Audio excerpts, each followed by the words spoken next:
We all have unique characteristics, some more unique than others, perhaps.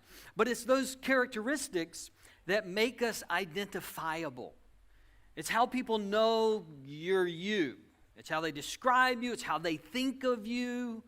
Our physical characteristics define certain parts of us. That's how people identify us. But even if we look similar to another person, they're able to tell us apart, not just by our physical characteristics, but by our attributes, who we are, how we act, what kind of person we are. Are we funny? Are we serious? Are we extroverted? Are we introverted? Are we exuberant? Are we measured? Right? People know you for some very specific characteristics. And when they think about you, they think about those characteristics. That's how they see you. That's how they identify you. That's also how they know when you're having a bad day. Right? We say things like, "You're not yourself today." And what we mean is the yourself that we know typically says and does certain things, and today you're not doing those things. You're not yourself today. Versus saying, "That sounds just like something you'd say." That is exactly something you would do. Why do we say those things? Because we have certain attributes in mind about people, certain characteristics in mind about people, and we identify them that way. And like I said, we identify when they're not acting that way. That's not like you. You normally don't say things like that. I've never seen you react that way. There is a distinction between the you that I've come to know and how you're acting today. When people describe you to other people, they may start with your physical characteristics, perhaps, but they move towards your behavior. You know the funny one. You know the shy one. She's the one who always. He's the one who always. Now that's how we identify people to each other. Now, we have sets of characteristics. We have sets of attributes. God has specific characteristics himself. He has specific attributes. Different from us, there is never a moment when God is not himself. There is never a moment when God doesn't act exactly the way God intends to act. Right? He is always true to his character. He is always true to his attributes. You're never going to wake up one day and say, "God, that doesn't sound like you. God, that's not something you normally say." If you ever think that, then maybe you don't know God well enough to know how that fits into his character, because God is always true to his nature and to his character. Now, God shares some of those characteristics with you. If we're thinking about the attributes of God or the characteristics of God, there is a set of characteristics that we share with God. By virtue of being created in the image of God, God decided that he would put in us characteristics that reflect his nature. Now, we reflect those characteristics imperfectly, whereas God reflects those characteristics absolutely perfectly. But because we're created in his image, God gave us some of his very own characteristics. The big word we use to talk about that set of characteristics is communicable attributes. Communicable like communicable disease, but in a good way. Right? Communicable disease can be shared. Right? You can transmit it. Right? In a positive way, God shares certain characteristics with us, certain attributes. They're communicable from God to us. Here's an interesting thing. Even if you're not a believer, even if you never believe in God, God, because he created you in his image, even to people who don't even believe in God, he's transmitted some of his characteristics. We would say that love is a communicable attribute that we share with God. Imperfectly, we don't love perfectly, he loves perfectly, but God, out of the goodness and grace and mercy of his character, decided that we would all know what love is like. We would be able to love other people. We would be able to experience love and know what it's like to be loved. He shares that characteristic with us. The other type of attribute, as you might guess, is incommunicable. Can't be transmitted, right? It isn't transferred. There are some attributes of who God is that he doesn't share with us. For example, God is omnipresent. He's everywhere, all at the same time. Some of us live as if we can be omnipresent. We schedule our week as if we can be omnipresent, and somebody has to step in every once in a while and say, you can't be two places at one time. God did not share this attribute that he has with you. You can only be one place at one time. So omnipresence is an incommunicable attribute that God has that we don't have. But God has a set of characteristics, and the better we know the characteristics of God, the better we're able to do what we were just doing. When it comes to worshiping God, when it comes to loving God, you're going to worship him more and more appropriately. You're going to love him more deeply to the degree that you know him more.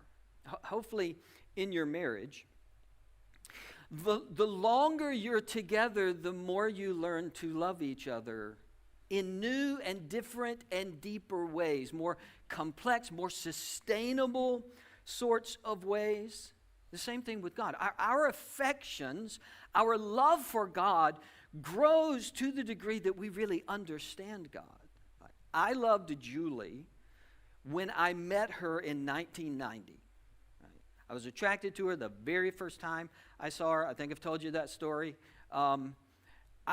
Shortly after we met, as we were getting to know each other, I knew pretty quickly, this is somebody I love a lot. I loved Julie in 1992 when we got married. 100%. Absolutely loved her. 30 and a half years later, I love her in a deeper, richer, fuller way because it's a knowing love now. It's a knowing. I know more about her. She knows more about me. We know more about a life that we've experienced together. There is a difference in the love that I have for Julie in 2023 than the one I had in 1990 or 1992 or 2005 or 2010. This is the way love works. The more we know, the more we experience of each other, the deeper that love could grow. But if I don't know them, it's hard to love in that sort of way.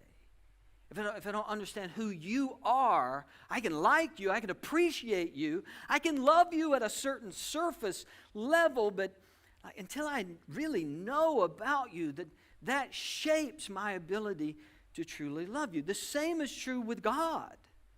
The more we know him, the more we understand him, the more opportunity our love has to grow and to guard against loving a God that I created. Loving a version of God that came from my head, not from who he really is. I mentioned that I love my wife. I love Julie. If I told you, you've never met Julie, I love this woman named Julie. She's really tall. She has red hair, and she's really shy. Those of you who know Julie would say, I don't know who you love, but it ain't Julie. Right? There's the possibility to do that with God. We can love a God that we create in our own mind. And when we create that God, ironically, that God always agrees with us, right? We create a God that likes everything I like and dislikes everything I dislike, and he does what I want him to do, and he thinks about issues exactly the way I think about issues every single time. It's amazing. He's bothered by the same things I'm bothered by. The things that make me mad, they make God mad. What we've done is we've created a God in our mind to love that isn't God. It's the one that I created. Thus this series. God is. Who is God? Who would God tell us that he is? Well, he did do that. Right? All throughout the Bible, God says, this is who I am. He does it in a variety of ways. We have stories and narratives in the Old Testament, sprinkled throughout the Old Testament, and they give us this reflection of who God is, his attributes and his characteristics. Over in the New Testament writers often give us some very specific language, or we might say theology around God. God is like this, God is like this, and it's very helpful. But occasionally in the Old Testament, God allows himself to be named certain things, or God names himself certain things. Throughout the Old Testament, we find the phrase, I am the God who. I am the God who. And then God gives us a word, or he allows someone else to give us a word that tells us something about God's nature. And we're going to explore some of those. We're not going to get to all of those in this series. But we're going to walk through some of the times that God said, this is who I am. We're going to start in Exodus 3. It's not the first time this happens. The first time's in Genesis, and we're going to get to that one in a couple of weeks. But this seems like a really good place to start. Exodus chapter 3, it's the story of Moses. Some of you know that. We briefly covered this a few weeks ago. We're going to take a different look at it today. Just to catch you up, the Hebrew children, they go to Egypt, they grow and multiply, and they become a threat to the Egyptians, and so the Egyptians put them in slavery. They begin to work for the Egyptians. They continue to grow and grow, so much that Pharaoh is threatened by their very existence. He orders that all Hebrew male infants be killed. Moses' mother puts him in a basket. You remember the story, floats him down the Nile River. He's adopted by one of the Pharaoh's daughters, an Egyptian, raised in an Egyptian palace. And one day, it becomes curious about his past and his connection to the Hebrews, goes out, sees an Egyptian abusing a Hebrew, steps in his defense of the Hebrew, ends up murdering the Egyptian, and then he has to flee Egypt, and he has to run away. He ends up being a shepherd for his father-in-law. After he runs away from Egypt, he marries a Hebrew, and his father-in-law is named Jethro, and so he begins shepherding sheep for Jethro. Here's the story, Exodus 3, verse 1. Now Moses was tending the flock of Jethro, his father-in-law, the priest of Midian, and he led the flock to the far side of the wilderness and came to Horeb, the mountain of God. Scholars differ as to why Moses was in this particular geographical location with the sheep. There's really not a good explanation. The far side of the wilderness, it was a long way from home. There was really no good reason to be over there. Biblical scholars, because we like to make things complicated, they backfill the story with what could have been this, and it could have been that, and it could. The reality is we don't know how Moses ended up where he ended up, and I kind of wonder whether Moses knows why he ended up where he ended up. Like, you ever been there? I don't know why I'm here. I don't know how I got here. Maybe I made some bad decisions, but I didn't see myself here. I mean, that's the implication, isn't it, of being on the far side of the wilderness for absolutely no reason. God, I don't know how I got here. Here's what I learned about getting here. We usually learn the most about God on the far side of the wilderness, and if you're over about 35, you're not going to argue with that, are you? We usually learn the most about God when we wake up one day and go, God, I don't know how I got here. This is not where I thought I would be. I'm a long way from home. I'm a long way from where I saw myself being. Usually on the far side of the wilderness is where God shows up and presents himself to us. I've learned a lot about God from books and lectures and seminary classes and sermons. I've learned a lot about God in textbooks. I've learned who God is on the far side of the wilderness. I've experienced God. He's shown up and introduced himself in ways that he never introduced himself before when I was on the far side of the wilderness. Now, here's the strange thing about this series we're going to do. I didn't do this intentionally, but I noticed every time God shows up and gives his name, somebody's on the far side of the wilderness. Not literally in every story, but in every story, somebody's struggling. Somebody's questioning. Somebody's broken. Somebody's running. In those moments, if you're ever there, and you'll be there, in those moments when you wonder, how did I get here? What am I doing? How did this happen? Be ready for God to show up and introduce himself. Because he will. If you're looking, if your heart is open to it, God will show you something about himself.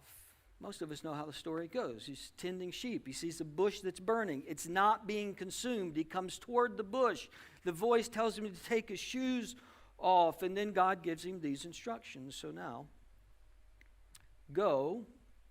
I am sending you to Pharaoh to bring my people, the Israelites, out of Egypt. But Moses said to God, who am I that I should go to Pharaoh and bring the Israelites out of Egypt? I want to drill down on two questions that Moses asked in this interaction. Here's the first question. Who am I? Who am I? Moses was not the first person to ask that question. He would not be the last person. All of us ask that question at times in our life, don't we? Who am I? We go through different seasons. We go through seasons sometimes where we're sure of who we are, aren't we? We're confident. We made a good decision. Our life is on the right path. And then the season switches and we think, God, who am I really? Like at my core, what am I supposed to be doing? Our insecurities prompt that question for some of us, doesn't it? Our insecurities cause us to constantly ask, who am I? What am I supposed to be doing with my life? Our fears, our failures. Ever wake up on the other side of a failure and just have this overwhelming sense of that question, who am I? This didn't work. This thing I thought was going to work, it didn't work. I don't know who I am. God, who am I? That was Moses. Who am I? 40 years tending sheep, far side of the wilderness. God, who am I? He was a Hebrew. He was born a Hebrew, but before he even had conscious memory of being a Hebrew, he was raised an Egyptian. And then, because of his actions, he could no longer be an Egyptian, but he didn't immediately fit back in with the Hebrews either. It was this weird mix of Moses was a Hebrew and an Egyptian in one sense, and in the other sense, he wasn't a Hebrew nor an Egyptian. God, who am I? One author I read described Moses as the chronically uncertain. The chronically uncertain. And I know some of you don't relate to that at all. Some of you do, though, right?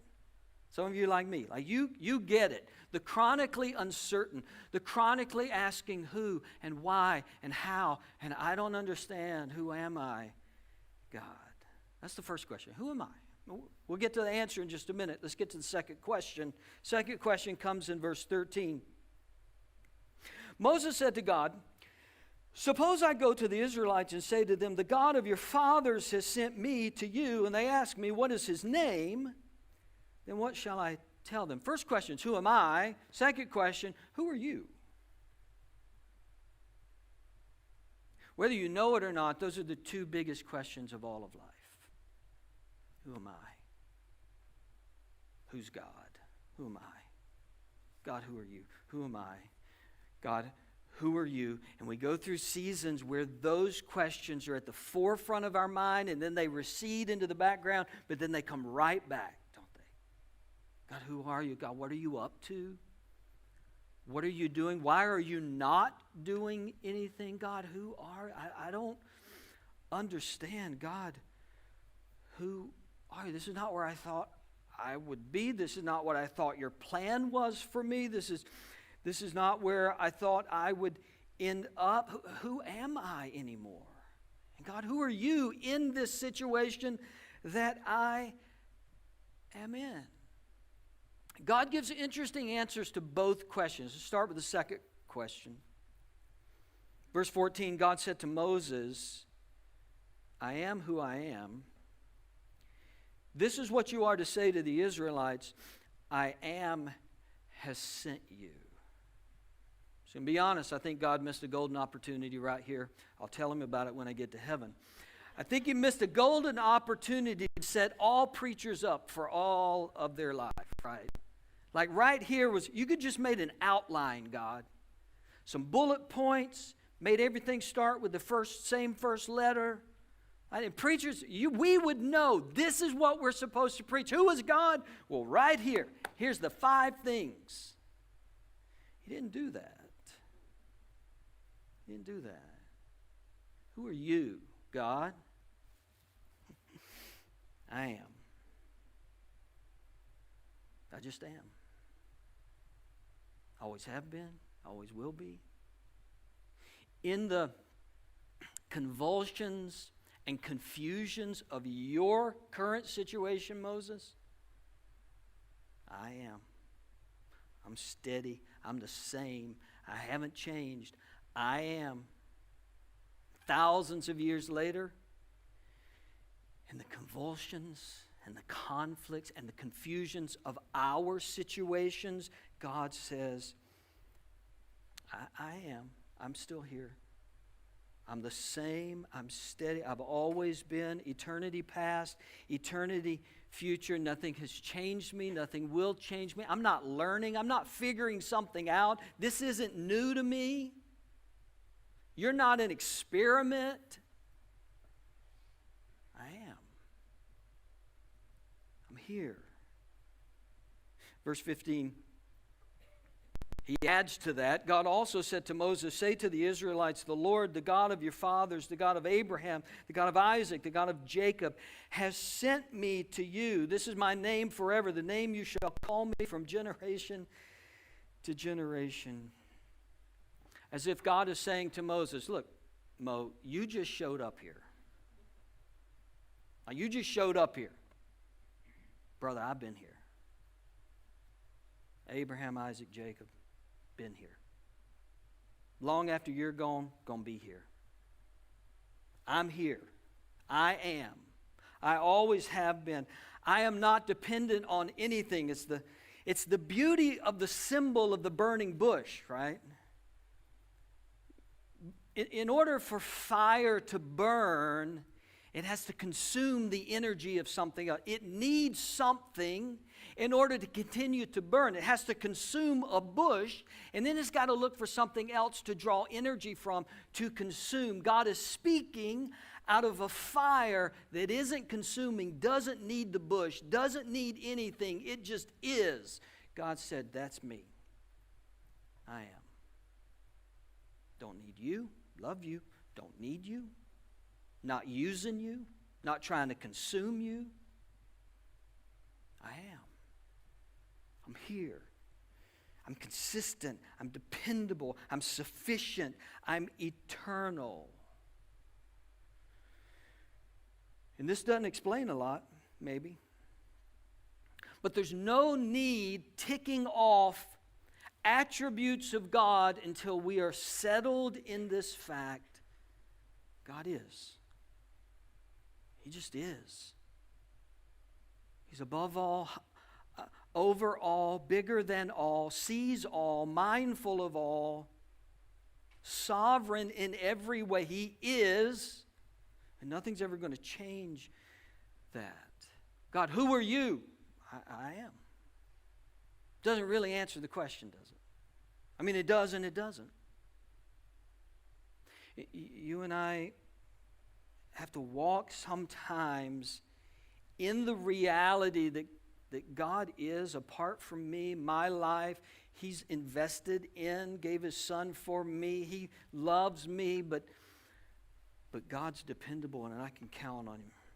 Hebrews 11:6 says, And without faith, it's impossible to please God, because anyone who comes to him must believe that he exists.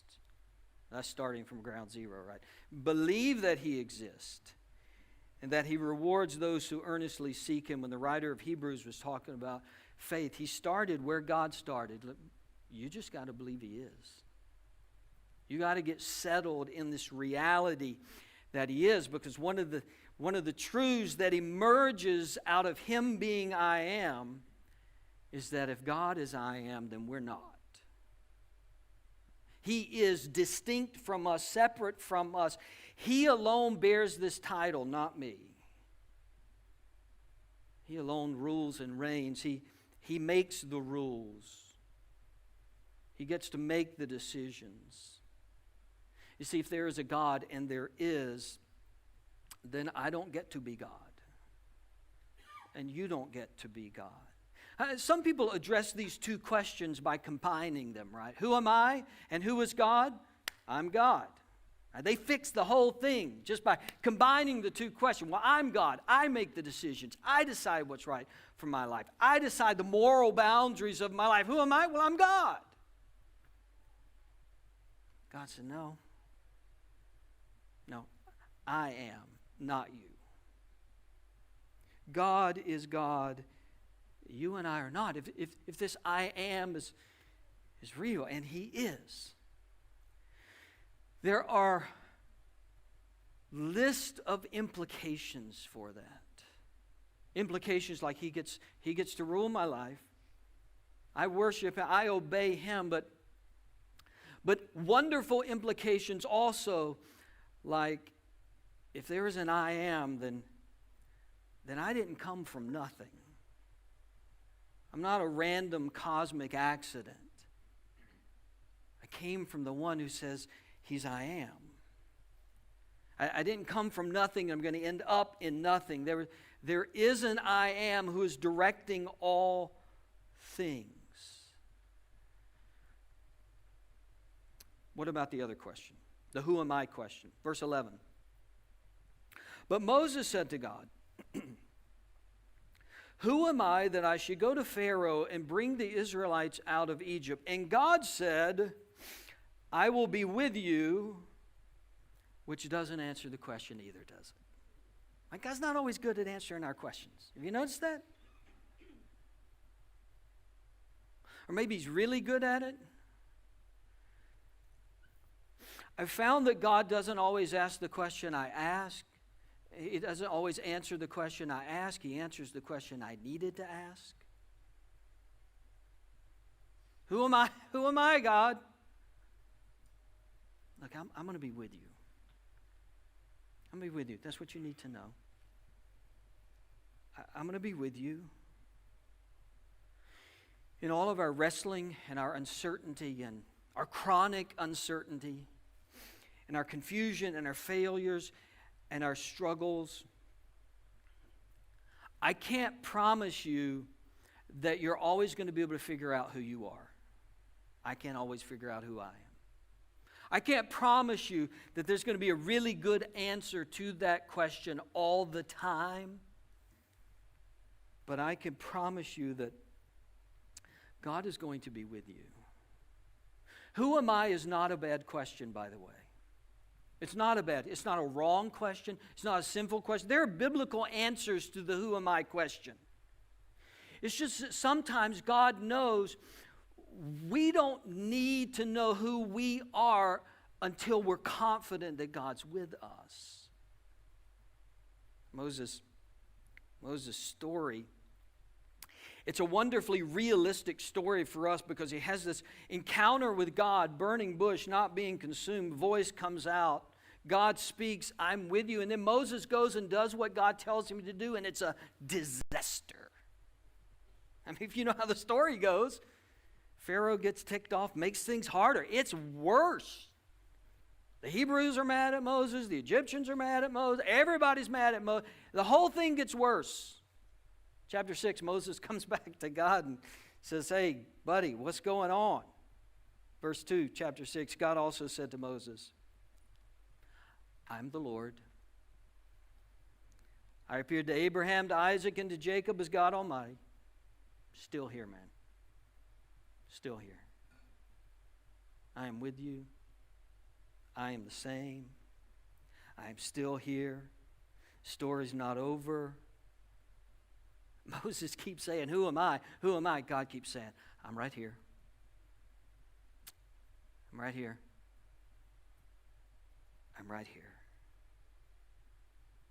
By the way, if you want the answer to that who am I question, I can tell you that we learn who we are the more we discover who God is. That question comes as we pursue who God is and what God is doing in this world that He told us in His Word. And when our lives are hidden with Christ, when we are pursuing after God, then God begins to reveal more of that who am I question. It's not a bad question. It's just the pursuit of the answer is not a pursuit of me, which is how we tend to answer that question. We tend to try to find an answer to that question by pursuing me, when if I would pursue God, I would figure out the me part. God would help me know the me part. Who am I? God is with me. That's who I am. Who is God? He is. He just is. I am that I am. If I could confess something to you as a pastor, there have been times, and continue to be times, where this is the one truth that sustains me. There are times in my life when I have questioned everything. What is happening? Why is it happening?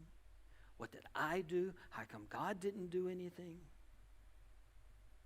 There have been times I've looked at God's people and thought, what a mess we are. Been on Christian Twitter lately? My God. How do you put up with us? There have been times I've been disappointed and disillusioned by people that I thought were followers of God, Christian leaders and Christian speakers and Christian writers. And there have been times I thought, it'd just be easier to walk away from this. But my heart can't escape the reality God is. He is. And I may not know what He's doing all the time. And I may question what He's doing sometimes. And I may wonder if I'll ever understand. I may be disappointed. I may be frustrated. I may be angry. I may point at things and say, God, this isn't right. How is this going on? And once I have finished my temper tantrum, there returns just this knowing. He is. I am that I am. And I am with you.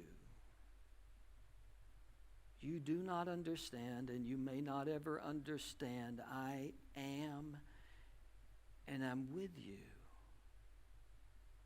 And as important as it is for us to know all of these other things about God, and it is important, these other attributes we're going to cover. They're beautiful and weighty and stirring. But in the quietness of my heart, there have been seasons of hurt and brokenness where it would have been so easy just to give up on all this. And my heart would not let go of a simple truth. He is. He is, and that means something to my life. If He is, that matters. And if He is, that should matter to you. Well, that was probably him just saying, hey, I am. I am. That was beautiful. Can we just pray to the I am for a minute?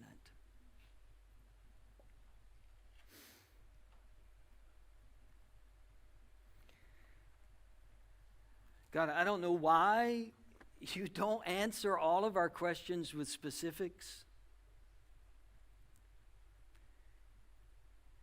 except that you know the answers our hearts need most more than we know them. More than we know the questions to ask, you know the answers to give. And when we are confused and when we wonder who we are and who you are and why life is the way it is, in the wrestling, in the unknowing, build in us a deep, abiding conviction that you are. You always have been, you always will be, and you're with us. You're with us right now. Whatever anyone in this room is walking through, from the greatest of victories to the harshest defeats, to the lowest brokenness, you are, and you are with us right now. And we're going to sing now to the I am. Not to the band, not to the preacher, not to the people sitting around. We're going to sing to the I am. And I want you to worship him. And if you need to come to the front and pray to him, come to the front and pray to him. If you need to ask somebody to pray for you, ask them. Let's spend these moments together with the great I am. Would you stand and worship with us?